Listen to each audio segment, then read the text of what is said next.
My name is Kayla. I graduated from college 5 years ago. I moved out and began living on my own when I started college, mainly because my father was quite eccentric. As his first child, he had hoped for a boy, and when I was born a girl, he didn't bother hiding his disappointment. He was hard on my mother and never accepted me as his daughter. Throughout my childhood, he rarely showed me any affection. I have no fond memories of him, only the recollection of his cold eyes and the harsh words he used to reject me. My mother, however, was my protector. She showered me with love and took on the role of both parents. Her support helped me endure my father's harsh treatment. 6 years later, my sister Emery was born. My father was initially disappointed again that it was a girl, but something changed and he began to adore Emery. However, his attitude towards me remained the same. The difference in how he treated us was stark. Throughout elementary, middle, and high school, my father acted as if I didn't exist, while Emery received praise for even the smallest achievements. He constantly bragged about how cute she was, like a little doll. In contrast, whenever he sighed and said, "But Kayla," it cut deep. My mother tried to comfort me, assuring me, "Kayla is different from Emery, but she's very cute too." Yet her words did little to mend my shattered confidence.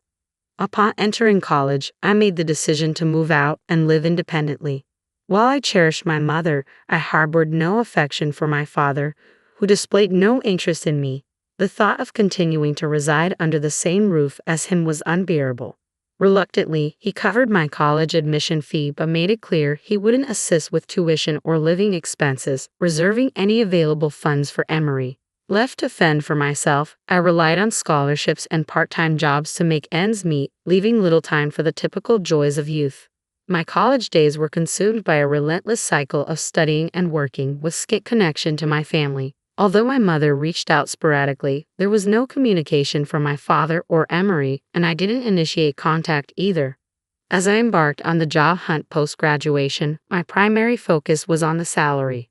Having to repay a portion of the scholarship I received, I understood the significance of a stable income, a lesson learned from my time working part-time. Armed with a recommendation from my senior professor and a determined attitude in interviews, I clinched a job offer from my top choice, a prestigious global consulting firm.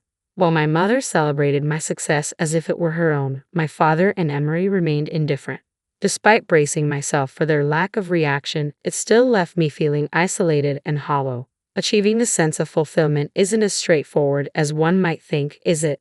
As I embarked on the job hunt post-graduation, my primary focus was on the salary. Having to repay a portion of the scholarship I received, I understood the significance of a stable income, a lesson learned from my time working part-time.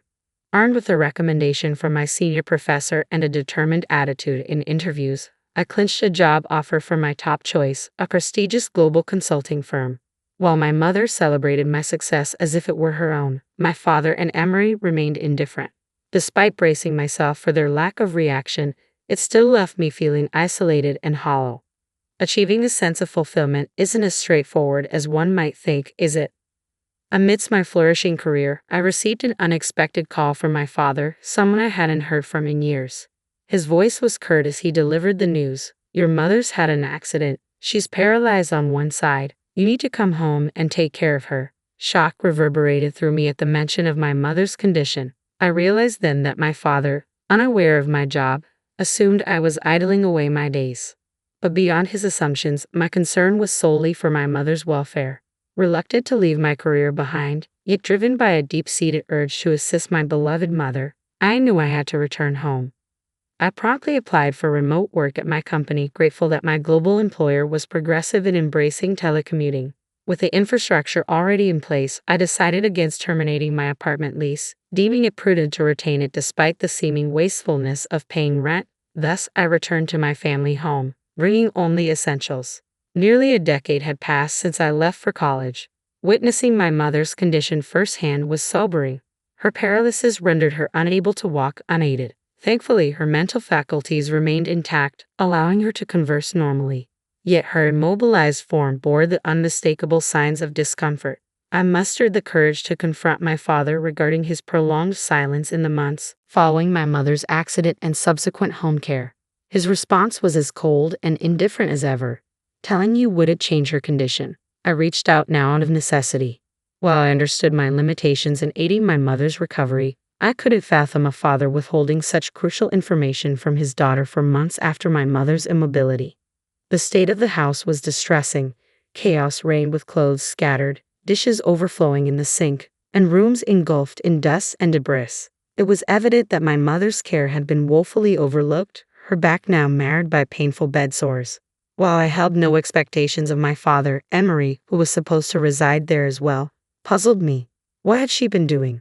Her response provided clarity. I can't handle household chores, so I couldn't care for Mom either. I feel relieved now that Kayla is back. Emery, indulged throughout her upbringing, had transformed into a self-absorbed individual, incapable of contributing to household tasks. I initiated the cleanup by tackling the rooms, but the extensive mess and grime accumulated over months couldn't be rectified in a day. It consumed nearly a week of diligent effort, during which I juggled caring for my mother alongside. Despite her apologies for burdening me, I tended to her needs with unwavering cheerfulness and energy, holding on to hope for her recovery. As I juggled housework and caregiving responsibilities, neither my father nor Emery lifted a finger to assist. Instead, my father would incessantly criticize, complaining about the food and my caregiving skills. He deemed it appropriate to belittle my efforts, accusing me of slacking off despite my relentless dedication. Emery, on the other hand, saw me as her personal attendant, issuing demands without hesitation. I was relegated to the role of a servant, particularly in my father's eyes, who seemed convinced of my subservient status. I was anything but a NEET.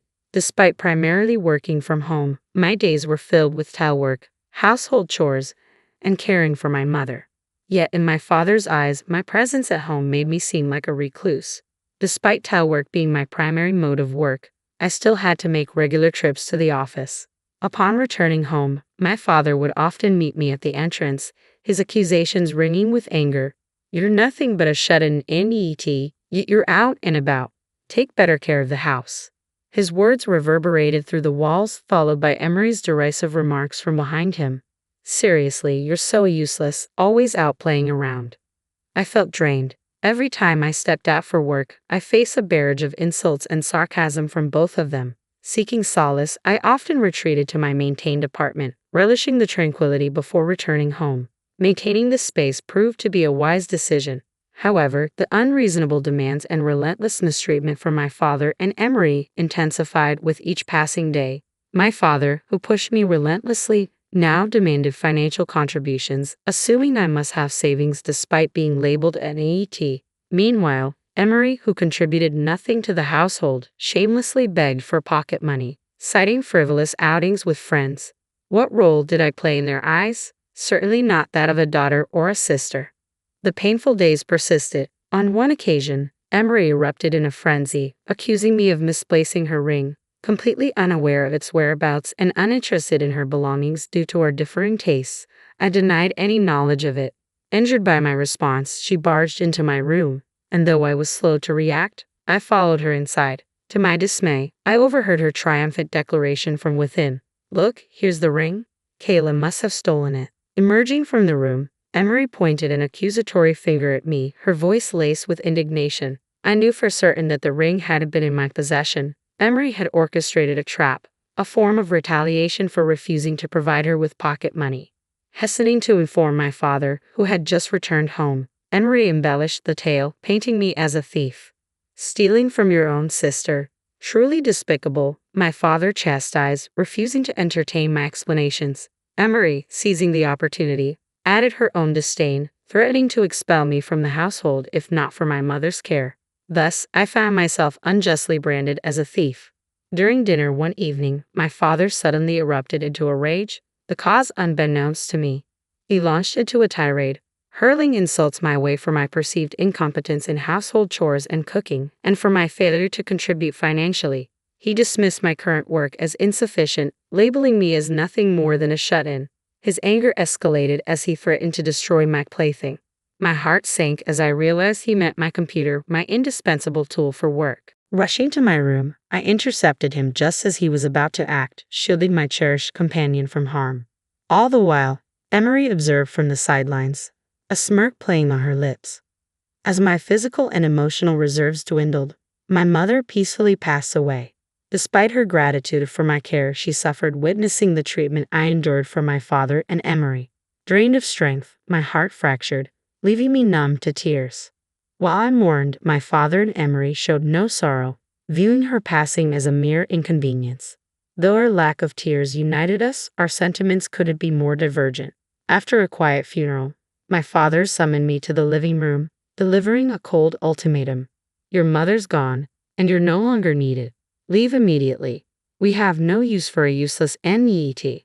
While I anticipated his callousness, I never imagined it would materialize. Despite my protestations of hard work, he remained resolute. Emery chimed in with her own cruelty, likening me to a parasite, echoing my father's sentiment. Dazed by the onslaught of harsh words, I agreed to renounce my mother's inheritance, realizing her love was the only solace I ever received. I don't want it. I'll renounce it and leave, I replied, preparing to depart immediately. I requested a day's reprieve to gather my belongings and wasted no time in preparations. The following day, my father's terse reminder signaled the moment of departure.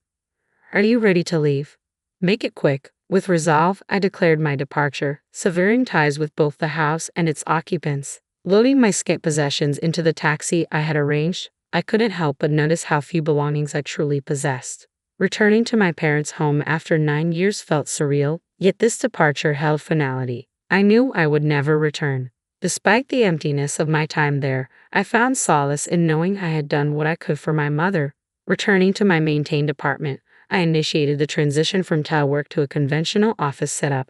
I was grateful for the foresight of keeping that space. My routine resumed, if not intensified, as I immersed myself in work, yearning to bury the painful memories of the past. Approximately 3 months later, I found myself fielding an unexpected call from my estranged father. Despite my reluctance, I answered. His tone was accusatory from the start. What's this about a promissory note? The amount is outrageous. Are you some kind of NET? How much do you even earn? His questions came rapid fire, leaving me scrambling for a response. I am far from an NET, I retorted, my frustration mounting. Thanks to my unwavering commitment to my job, I've managed to secure a respectable income, one that surpasses many in my age bracket. Furthermore, I've diligently saved over the years. When I first assumed the role of caregiver for my mother, I invested in various equipment and amenities to improve her quality of life. Recognizing the financial strain on the household, I willingly contributed to our monthly expenses, easing my mother's burden. Long before my father's demands for money, I was already offering financial support. I even covered Emery's tuition fees to alleviate my mother's concerns. My mother, appreciative of my financial support, insisted on formalizing our arrangement with a promissory note. Over time, my contributions amounted to a significant sum, effectively placing my father and Emery in debt to me. While I voluntarily relinquished my claim to inheritance, they remained liable for the loans outlined in the note. Realizing the weight of their indebtedness, my father was rendered speechless upon hearing the full explanation. He erupted in a futile attempt to renounce the inheritance, but their prior actions invalidated any such claims. Work diligently to repay your debts and cease all contact with me. I want nothing to do with you, he raged before I disconnected the call and blocked further communication. Following the events, my uncle, my mother's brother, became a source of upheaval for my father and Emery. At my mother's funeral, I reconnected with my uncle after a long hiatus and confided in him about our family situation. To everyone's surprise, the family home belonged to my uncle, with my mother as the tenant. Although inheritance granted my father and Emery the right to continue renting, my uncle chose not to renew the lease. Legally, tenants held leverage, but my father and Emery were powerless against my uncle's decision. The transgressions only exacerbated the situation, leading to their eviction. Additionally, my father, who had long been on the brink of losing his job, was finally let go. Emery, unable to afford tuition, was forced to abandon her studies despite being close to graduation. With nowhere else to turn, my father and Emery relocated to a modest apartment. The bulk of my father's retirement funds went towards settling their debt to me, leaving him with slim prospects for reemployment at his age.